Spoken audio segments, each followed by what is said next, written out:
This video features an audio excerpt from Shamanism in Siberia by M.A. Czaplicka, 1914.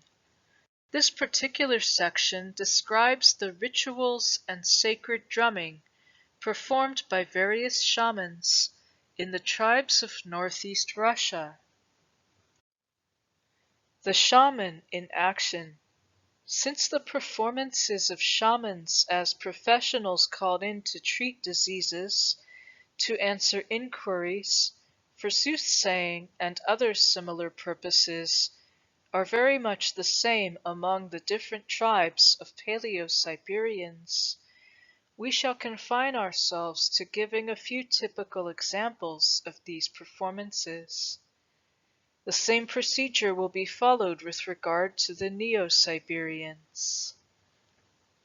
Paleo-Siberians. The Koryak. Professional shamanism among the Koryak is at a most primitive stage of development, yet at the same time, thanks to the influence of European culture, it is also decadent. Yelkelson speaks of the shamanistic performances which he saw as follows. During the entire period of my sojourn among the Koryak, I had opportunity to see only two shamans. Both were young men, and neither enjoyed special respect on the part of his relatives. Both were poor men who worked as laborers for the rich members of their tribe. One of them was a maritime Koryak from Altai. He used to come to the village of Kamenskoye in company with a Koryak trader. He was a bashful youth. His features, though somewhat wild, were flexible and pleasant, and his eyes were bright. I asked him to show me proof of his shamanistic art. Unlike other shamans, he consented, without waiting to be coaxed. The people put out the oil lamps in the underground house in which he stopped with his master. Only a few coals were glowing on the hearth, and it was almost dark in the house. On the large platform, which is put up in the front part of the house, as the seat and sleeping place for visitors, and not far from where my wife and I were sitting, we could discern the shaman, in an ordinary shaggy shirt of reindeer skin, squatting on the reindeer skins that covered the platform. His face was covered with a large oval drum. Suddenly he commenced to beat the drum softly, and to sing in a plaintive voice. Then the beating of the drum grew stronger and stronger, and his song, in which could be heard sounds imitating the howling of the wolf, the groaning of the cargoose, and the voices of other animals, his guardian spirits, appeared to come, sometimes from the corner nearest to my seat, then from the opposite end, then again from the middle of the house, and then it seemed to proceed from the ceiling. He was a ventriloquist. Shamans versed in this art are believed to possess particular power. His drum also seemed to sound now over my head, now at my feet, now behind, now in front of me. I could see nothing, but it seemed to me that the shaman was moving around, noiselessly stepping upon the platform with his fur shoes, then retiring to some distance, then coming nearer, lightly jumping, and then squatting down on his heels. All of a sudden the sound of the drum and the singing ceased. When the women had relighted their lamps, he was lying completely exhausted on a white reindeer skin on which he had been sitting before the shamanistic performance. The concluding words of the shaman, which he pronounced in a recitative, were uttered as though spoken by the spirit whom he had summoned up, and who declared that the disease had left the village and would not return. The other shamanistic ceremony was performed by a shaman at Jokelsen's request for the purpose of divining whether he would reach home safely.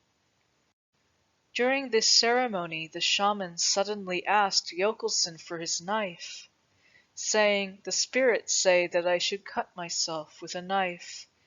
You will not be afraid?" Jokelsen gave him, not without some scruples, his travelling knife, which was sharp and looked like a dagger. The light in the tent was put out, but the dim light of the Arctic spring night, it was in April, which penetrated the canvas of the tent, was sufficient to allow me to follow the movements of the shaman. He took the knife, beat the drum, and sang, telling the spirits that he was ready to carry out their wishes. After a little while he put away the drum, and emitting a rattling sound from his throat, he thrust the knife into his breast up to the hilt. I noticed, however, that after having cut his jacket, he turned the knife downwards. He drew out the knife with the same rattling in his throat, and resumed beating the drum.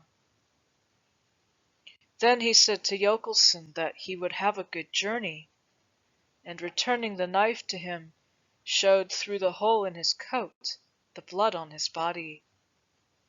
Of course these spots had been made before, says Jokelsen. However, this cannot be looked upon as mere deception.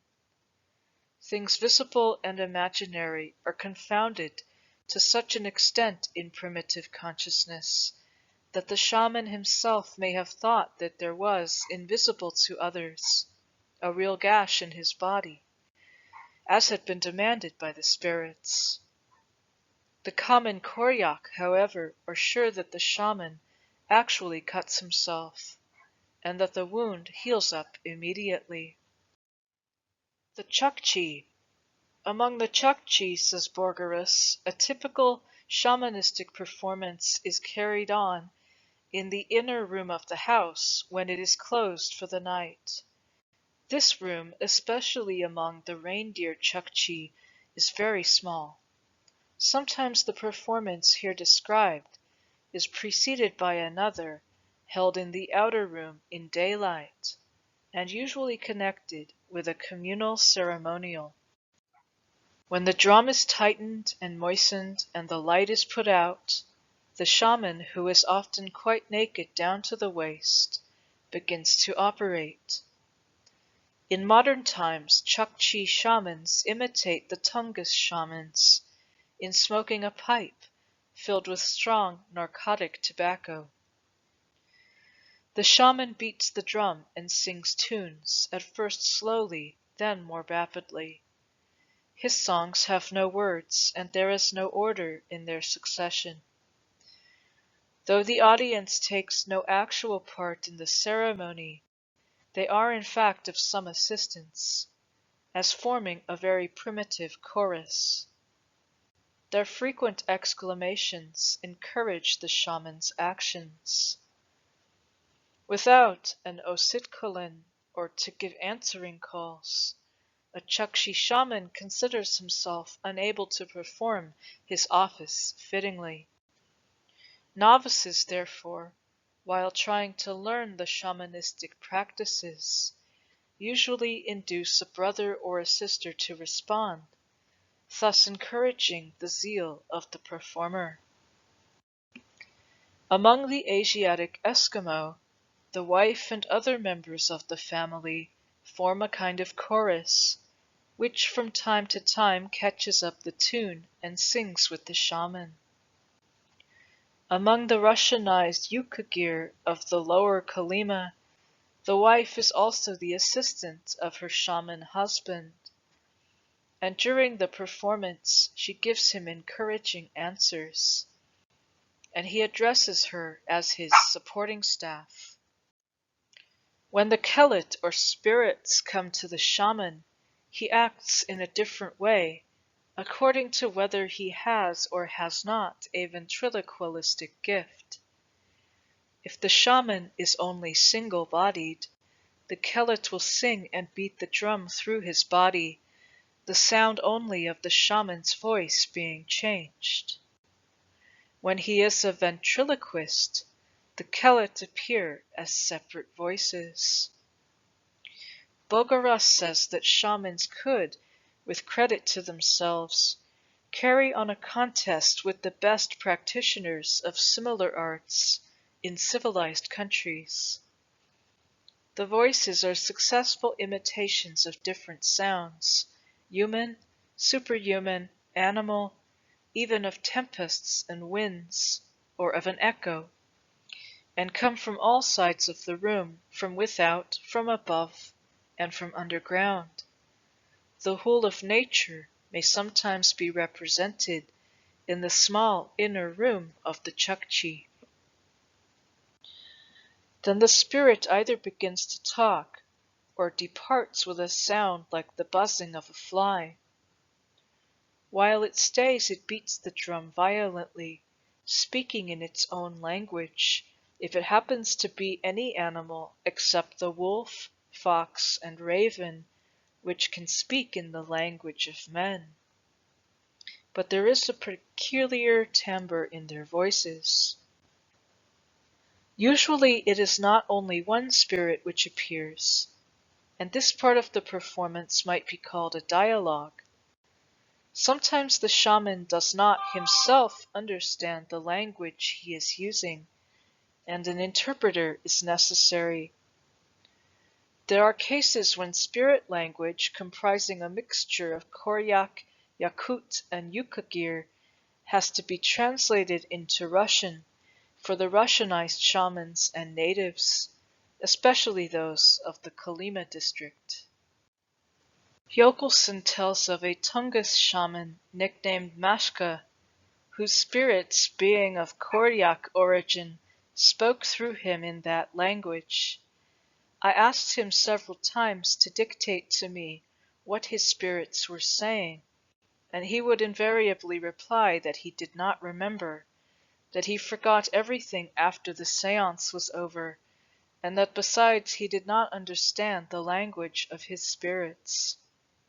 At first I thought that he was deceiving me, but I had several opportunities of convincing myself that he really did not understand any Koryak. Evidently he had learned by heart Koryak incantations, which he could pronounce only in a state of excitement. There is no regular shamanist language among the Chukchi, merely a few special expressions. Among the northwestern branch of the Koryak, the spirits are said to use a special mode of pronunciation, similar to that used by the southeastern Koryak and the Chukchi. A few words are also said to be peculiar to them. Among the Asiatic Eskimo, the spirits are said to have a special language. Many words of it were given me by the shamans, and most of them are analogous to the spirit language known to various Eskimo tribes of America, both in Alaska and on the Atlantic side.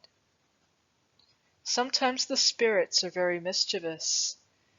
In the movable tents of the reindeer people, an invisible hand will sometimes turn everything upside down and throw different objects about, such as snow, pieces of ice, etc. I must mention, says Bogaras, that the audience is strictly forbidden to make any attempts whatever to touch the spirits. These latter highly resent any intrusion of this kind, and retaliate either on the shaman, whom they may kill on the spot, or on the trespassing listener, who runs the risk of having his head broken, or even a knife thrust through his ribs in the dark. I received warnings of this kind at almost every shamanistic performance. After the preliminary intercourse with the spirits, the shaman, still in the dark, gives advice and utters prophecies. For example, at one ceremony where Bogarus was present, the shaman Galmurgin prophesied to his host that many wild reindeer would be at his gate the following autumn. One buck, he said, will stop on the right side of the entrance and pluck at the grass, attracted by a certain doe of dark gray hair. This attraction must be strengthened with a special incantation. The reindeer buck, while standing there, must be killed with the bow, and the arrow to be used must have a flat rhomboid point. This will secure the successful killing of all the other wild reindeer. After his introductory interview with the spirits, the shaman sometimes sinks. He falls to the ground unconscious, while his soul is wandering in the other worlds, talking with the spirits and asking them for advice. The modern shamans actually sink very seldom, but they know that it was done in the old days. When shamanistic performances are connected with ceremonials, they are carried out in the outer room. Ventriloquism is not practiced on these occasions, and the kele is bent on mischief, and among other things seeks to destroy the life which is under his temporary power. Many tricks are performed by shamans even in daylight. Upune, the wife of a dead Chukchi shaman, possessed wonderful shamanistic power. She herself declared that she had only a small part of her husband's ability.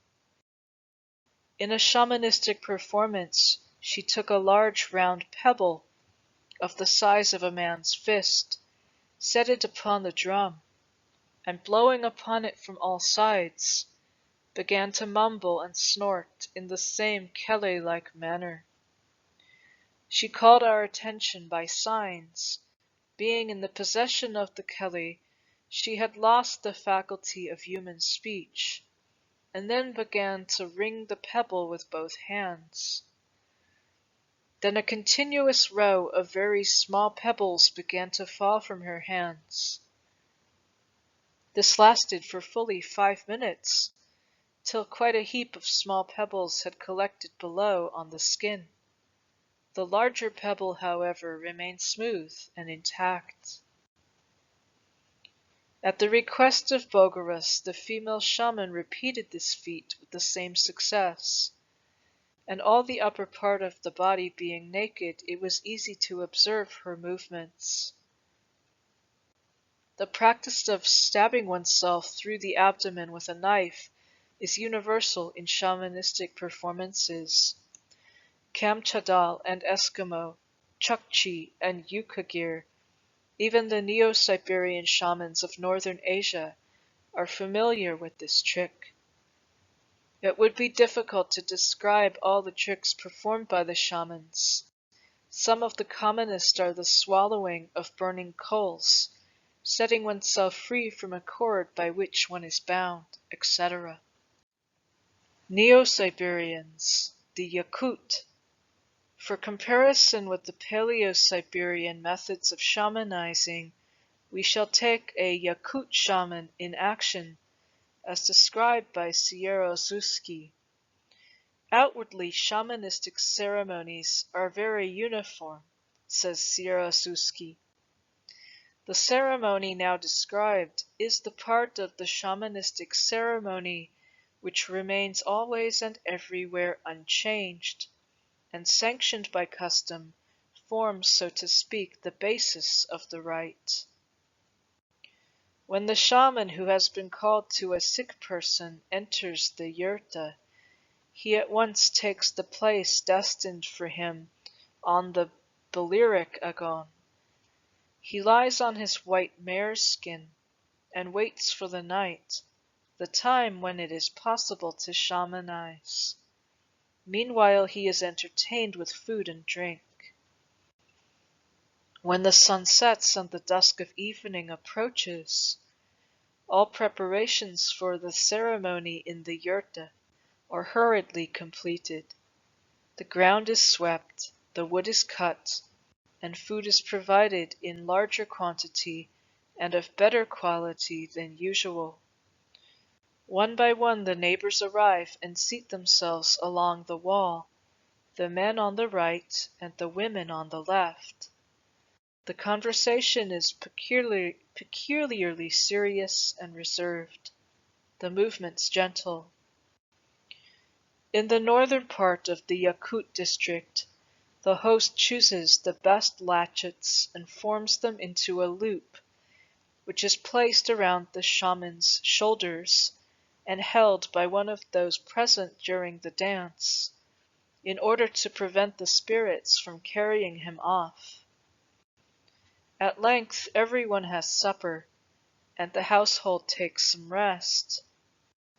The shaman, sitting on the edge of the balearic, slowly untwists his tresses, muttering and giving orders.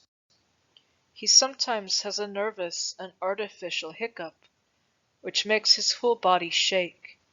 His gaze does not wander, his eyes being fixed on one point, usually on the fire. The fire is allowed to die out. More and more deeply the dusk descends on the room. Voices are hushed, and the company talks in whispers. Notice is given that anybody wishing to go out must do so at once, because soon the door will be closed, after which nobody can either go out or come in. The shaman slowly takes off his shirt and puts on his wizard's coat, or failing that he takes the woman's coat, called sanguinea. Then he is given a pipe which he smokes for a long time, swallowing the smoke.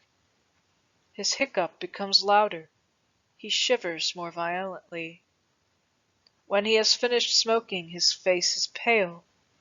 His head falls on his breast. His eyes are half closed.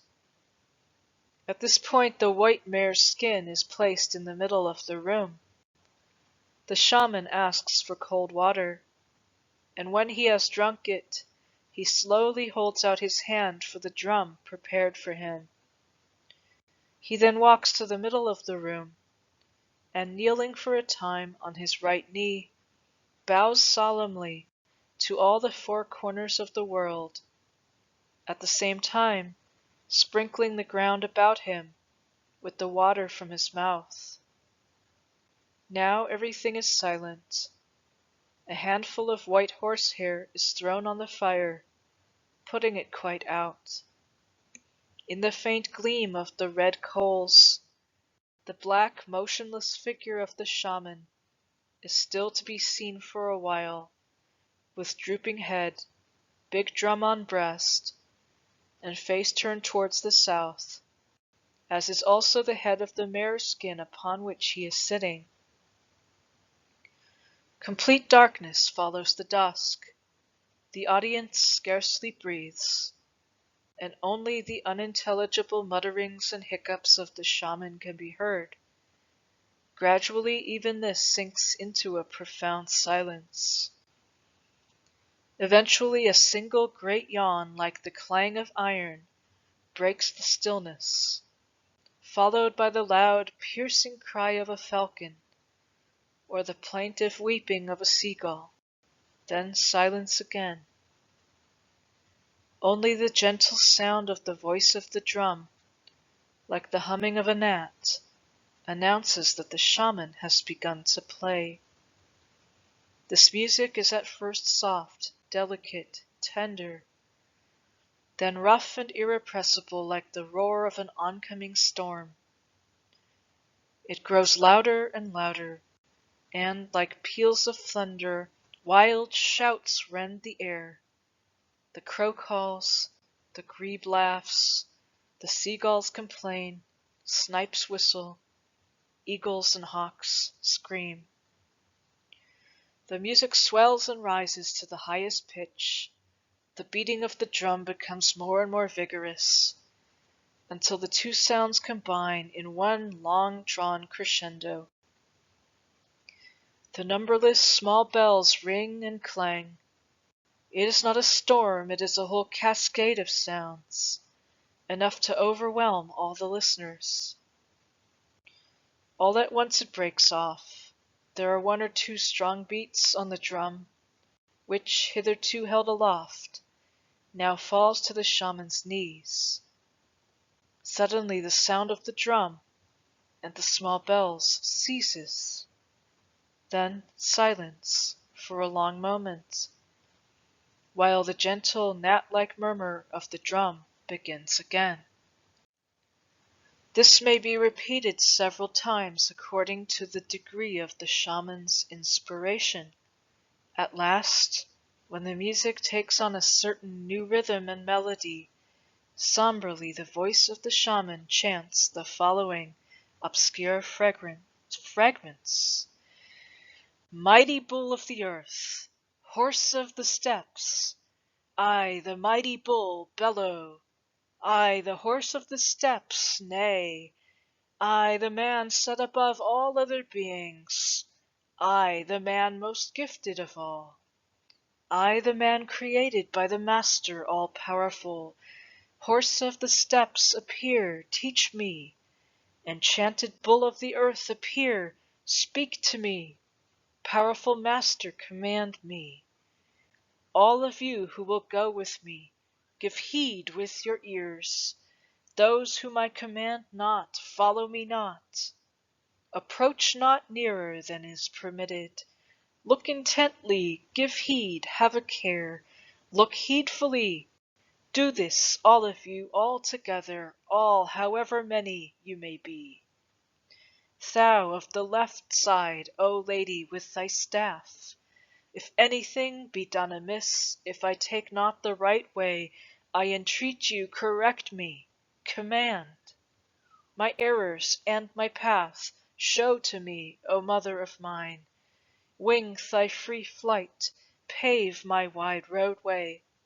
Souls of the sun, mothers of the sun, living in the south, in the 9 wooded hills, ye who shall be jealous, I adjure you all, let them stay, let your 3 shadows stand high.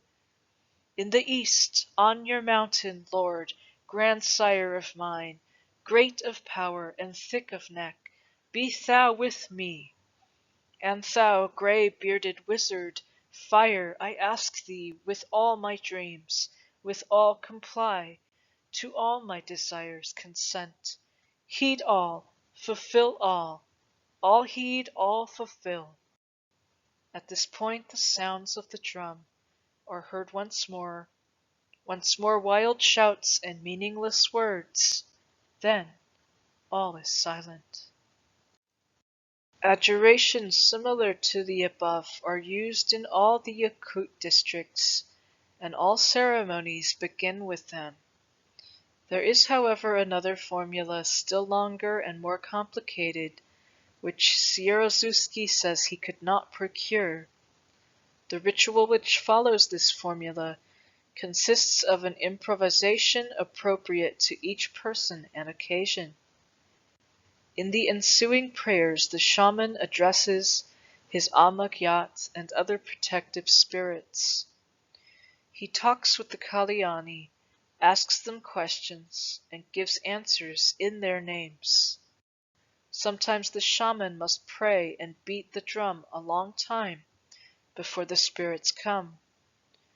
Often their appearance is so sudden and so impetuous that the shaman is overcome and falls down. It is a good sign if he falls on his face, and a bad sign if he falls on his back. When the Amakyat comes down to a shaman, he arises and begins to leap and dance, at first on the skin, and then, his movements becoming more rapid, he glides into the middle of the room. Wood is quickly piled on the fire, and a light spreads through the yurta, which is now full of noise and movement. The shaman dances, sings, and beats the drum uninterruptedly, jumps about furiously, turning his face to the south, then to the west, then to the east. Those who hold him by the leather thongs sometimes have great difficulty in controlling his movements. In the South Yakut district, however, the shaman dances unfettered. Indeed, he often gives up his drum so as to be able to dance more unrestrainedly. The head of the shaman is bowed, his eyes are half closed, his hair is tumbled and in wild disorder lies on his sweating face. His mouth is twisted strangely, saliva streams down his chin, often he foams at the mouth. He moves around the room, advancing and retreating, beating the drum, which resounds no less wildly than the roaring of the shaman himself. He shakes his jingling coat, and seems to become more and more maniacal, intoxicated with the noise and movement. His fury ebbs and rises like a wave. Sometimes it leaves him for a while, and then, holding his drum high above his head, solemnly and calmly he chants a prayer and summons the spirit. At last he knows all he desires. He is acquainted with the cause of the misfortune or disease with which he has been striving. He is sure of the help of the beings whose aid he needs. Circling about in his dance, singing and playing, he approaches the patient. With new objurgations he drives away the cause of the illness by frightening it, or by sucking it out with his mouth from the painful place. Then, returning to the middle of the room, he drives it away by spitting and blowing. Then he learns what the sacrifice is to be made to the powerful spirits for this harsh treatment of the spirit's servant who was sent to the patient. Then the shaman, shading his eyes from the light with his hands, looks attentively into the corner of the room, and if he notices anything suspicious, he again beats the drum, dances, makes terrifying gestures, and entreats the spirits. At length all is made clean, the suspicious cloud is no more to be seen, which signifies that the cause of the trouble has been driven out.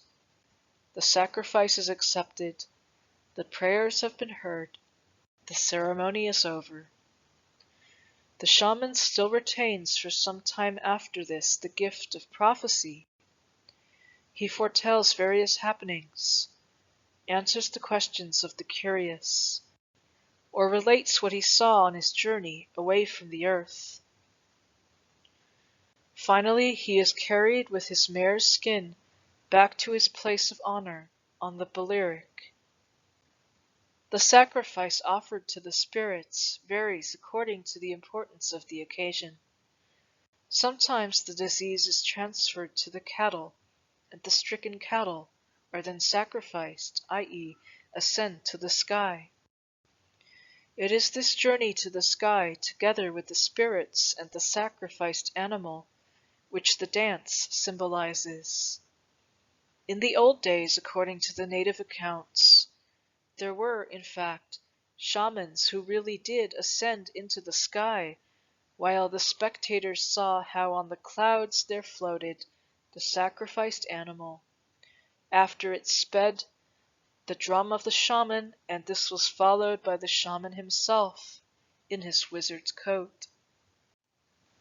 There were also wicked and powerful shamans who, instead of a real animal, carried up into the sky a mare formed of cloud, but the evidence for the existence of these shamans is indefinite.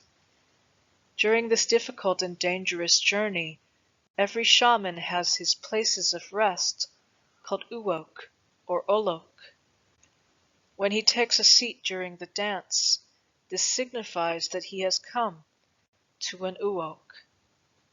These uwok occur in a series of 9, in conformity with the usual arrangement of objects in nines, which characterizes the whole religious and social system of the Yakut. When he rises, he is ascending further up into the sky. If he falls down, he is descending under the earth.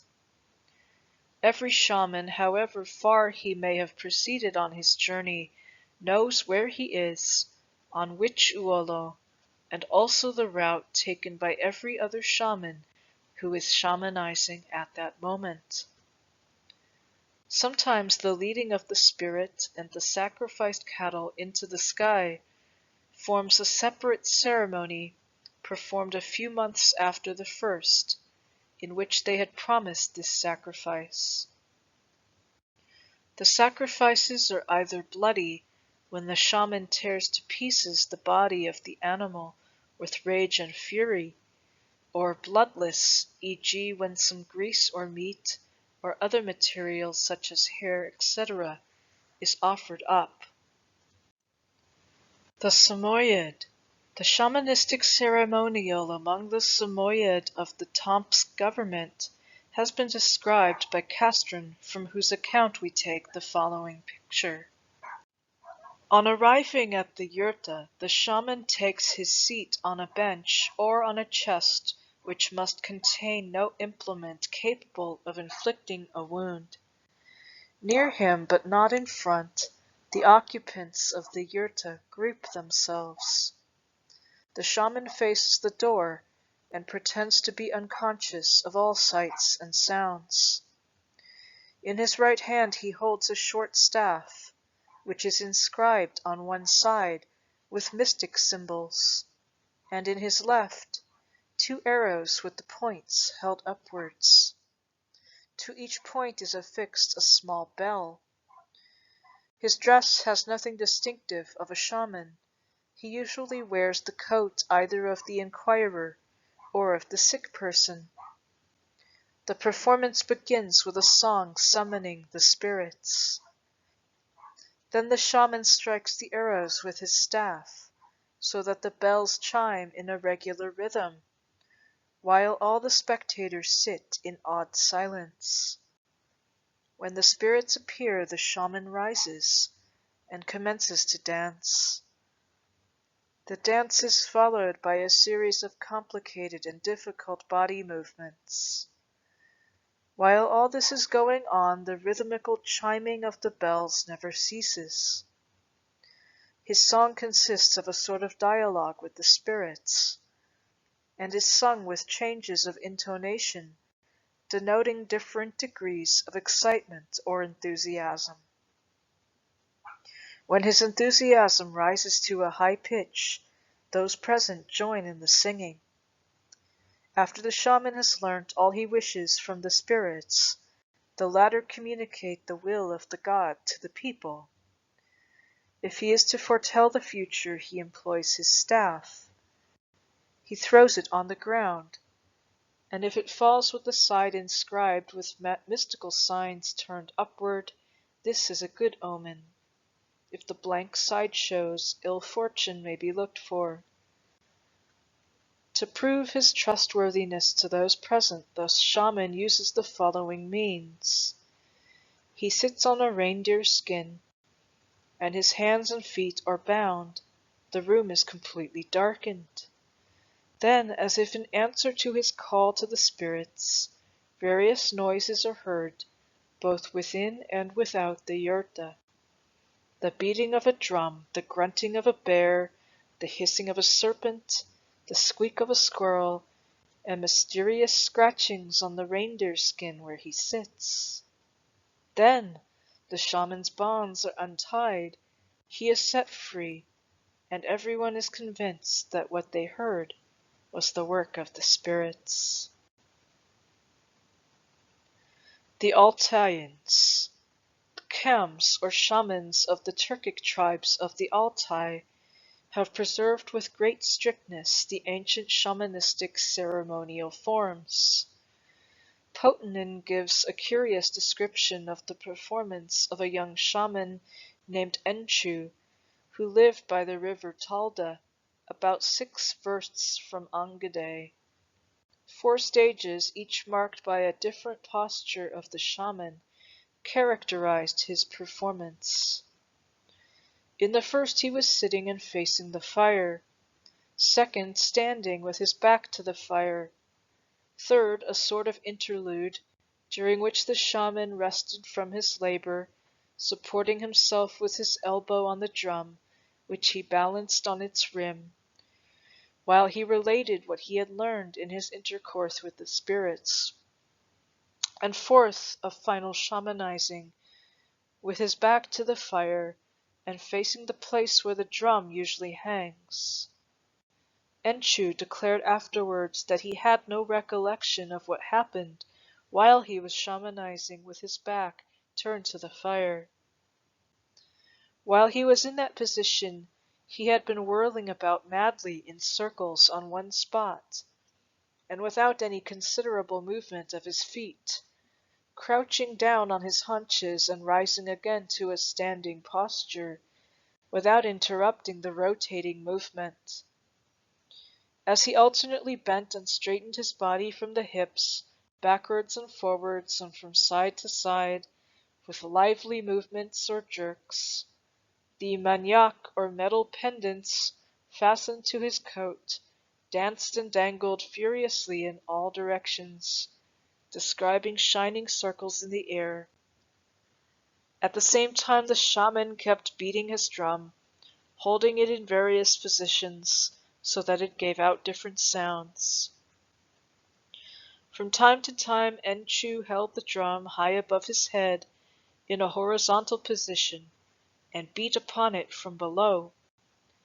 The natives of Angade explained to Potanin that when the shaman held the drum in this way, he was collecting spirits in it.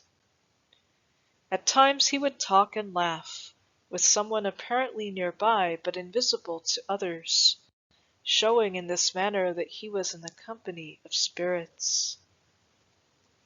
At one time Enchu fell to singing more quietly and evenly, simultaneously imitating on his drum the hoof-beats of a horse. This was to indicate that the shaman, with his accompanying spirits, was departing to the underworld of Erlik, the god of darkness.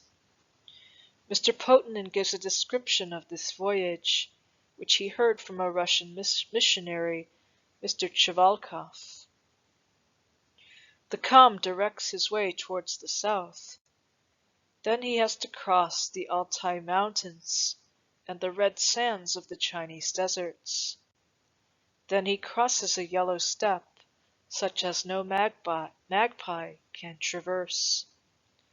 Singing, we shall cross it, says the Kham in his song. After the yellow steppe there is a pale one, such as no crow can pass over. And the Kham in his imaginary passage once more sings a song full of hopeful courage. Then comes the iron mountain of Tamir Sheha, which leans against the sky. Now the Kham exhorts his train to be all of one mind, that they may pass this barrier by the united force of their will. He describes the difficulty of surmounting the passes, and in doing so breathes heavily. On the top he finds the bones of many Khams who have fallen here and died through failure of power. Again he sings songs of hope, declares he will leap over the mountain, and suits the action to the word. At last he comes toward the opening which leads to the underworld. Here he finds a sea, bridged only by a hair. To show the difficulty of crossing this bridge, the Kham totters, almost falls, and with difficulty recovers himself. In the depths of the sea he beholds the bodies of many sinful Khams who have perished there, for only those who are blameless can cross this bridge. On the other side he meets sinners who are receiving punishment suited to their faults, e.g. an eavesdropper is pinned by his ear to a stake. On reaching the dwelling place of Erlik, he is confronted by dogs, who will not let him pass, but at last, being appeased by gifts, they grow milder. Before the beginning of the shamanistic ceremony, gifts have been prepared for this emergency. Having successfully passed these warders, the Kam, as if approaching the yurta of Erlik and coming into his presence, bows, brings his drum up to his forehead, and says Murgu, Murgu. Then he declares whence and why he comes. Suddenly he shouts. This is meant to indicate that Erlik is angry that a mortal should dare to enter his yurta. The frightened Kam leaps backwards towards the door, but gathers fresh courage and again approaches Erlik's throne. After this performance has been gone through 3 times, Erlik speaks. Winged creatures cannot fly hither, beings with bones cannot come. How have you, ill-smelling black beetle, made your way to my abode? Then the Kam stoops, and with his drum makes certain movements as if dipping up wine. He presents the wine to Erlik, and makes a shuddering movement like that of one who drinks strong wine, to indicate that Erlik has drunk. When he perceives that Erlik's humor is somewhat milder under the influence of his draught, he makes him offerings of gifts.